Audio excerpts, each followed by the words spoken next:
attending Republic Polytechnic. I'm here for an internship. I study financial technology.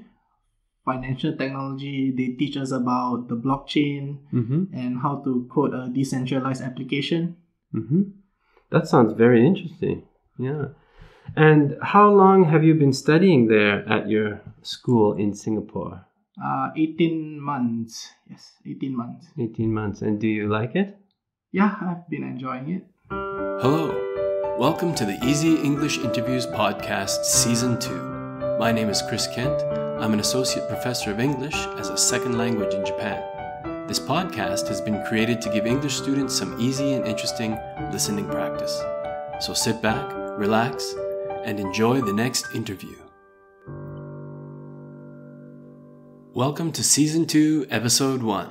For today's podcast, I would like to focus on two things. The first thing is the use of present tense.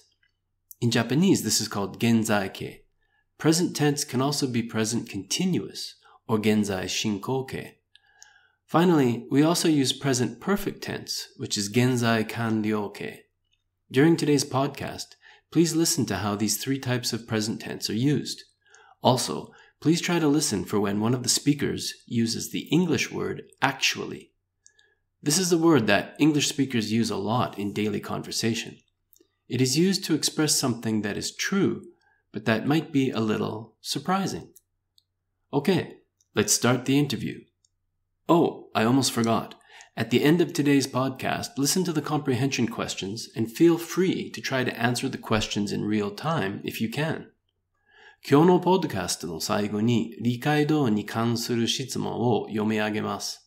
それを書き留めてから、ポッドキャストを繰り返し聞いて、私が質問するときに、リアルタイムで答えを言ってみてください。Okay, let's get to episode 1. Okay, so today I'm going to be speaking with a very special guest. And our guest today, his name is Darren. How are you, Darren? Hi, I'm good. Okay, thank you very much for coming today. Thank you. Thank you for having me. Okay, and where are you from, Darren? I'm from Singapore. From Singapore, wow.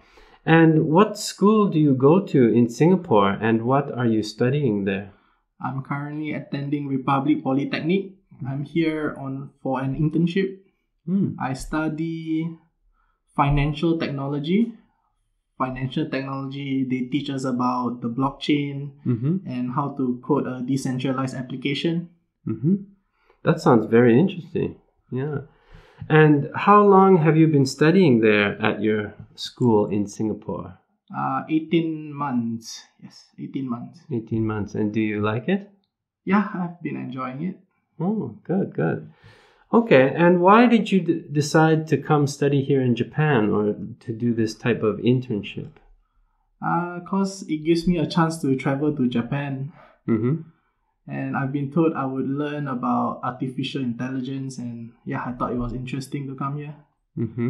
So, is this your first trip to Japan? Yes, it is. Okay, very good. So, can you tell me a little bit about, now that you are here in Japan, like what is your daily schedule like? What do you do? Usually I'll attend my research lab either from 8:30 or 10:30 on some days. And there's until 4 p.m. And there's also the same optional research periods as you guys. I see. Okay, and how about like after school? What do you do after school? After school, since I've cancelled most of my dinners, I usually would travel to Nagano Station. And so far, I've eaten Saizeriya. I want to try more food at Nagano Station. I've also have tried the nearby restaurants like the ramen one and the tempura one. And on some days, I just go to the konbini if I'm lazy. The convenience store, yeah. Yeah, well, that's good. Actually, the convenience stores in Japan have lots of good food, I think. How about in Singapore? In Singapore, do you have like convenience stores that are like here in Japan? our convenience stores is much more inferior compared to the ones in Japan. Oh, really? Yeah. We have bentos, but there's only very few selections, and they are very expensive. I see. Oh, okay. So you enjoy the convenience stores here? Yes, I enjoy the convenience stores in Japan much more than the one in Singapore. I see. And you said that you've been to some restaurants. So what type of Japanese food or like, I guess, ryori, like Japanese style food, do you like the best? Ramen. Ramen? Yes. Oh, yeah. Yeah, me too. I like it too. Okay. Well, now that we're talking about living in Japan, can you tell me, what do you think is the best part of living and studying in Japan?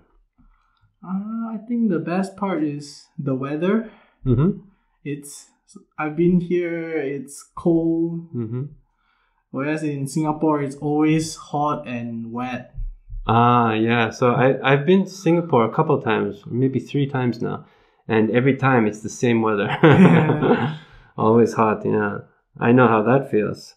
And what do you think is the worst thing about living and studying in Japan?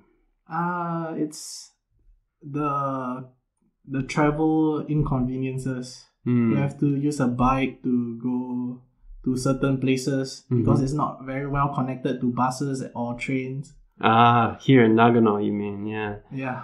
Yeah, I think if you were living in Tokyo, it would be a lot easier to get around. So in Singapore, everywhere is connected by bus or by MRT, by train. Yeah, the train system is very convenient in Singapore. Yes. Yeah. I see. Okay. So can you tell me a little bit about your subject of study? So you said that you were studying like financial type of things like blockchain and that, but can you tell me, what are you learning here in Japan? In Japan, I'm learning more towards trying to code a game. I'm learning the OpenGL library. Okay. And it's also my first time doing C++. So currently I'm watching a YouTube series about 20 hours long, trying to teach myself OpenGL. Because one of the students in my lab has this project that requires me to learn OpenGL. I see. So that's kind of the main focus right now for you, is learning that programming? Yes. And you use that, you said, to make games? For his project, it's not about game, but he uses OpenGL for the graphics. Okay. I see. And so will that help you in the future? I think it will. It will help my portfolio in finding a programming job. Yeah. Putting together a portfolio for work. Oh, very good. Okay. So what do you plan to do after your study abroad here is complete and you go back to Singapore? I will have to do my national service for 2 years. Singapore has this conscription. Every male citizen have to do 2 years of army. Yeah, so I have to do mine already. I see. So you're going to do that for 2 years. And then after that, what's your plan? After that, I'm gonna look into going to a university. Yeah. I see. Okay. Very, very good. Well, my last question for you is, if you had any advice for students, maybe who are listening to this podcast, obviously your English is very good. So could you give students some advice for studying foreign languages? I would say maybe watch videos that you like with subtitles of your own language. And then if you keep watching such videos for very long, eventually you'll establish a link between the foreign words with the meaning of that word in your own language. I see. So hearing those same words over and over and seeing the meaning underneath helps you to make that connection. Yes. Oh, very good. And do you do that also sometimes? Yes, I do that for Japanese anime. I've been able to understand what the natives are talking sometimes. So watching those anime with your own language underneath has helped you in Japan? Yes. Oh, very good. Okay, Darren. Well, I'd like to say thank you very much for coming and talking to me today. And I also want to wish you the best of luck on your internship. And I hope that after you finish your 2 years of service, I hope you can go to a good university and find a job in your field. Thank you for having me. Okay, thank you very much.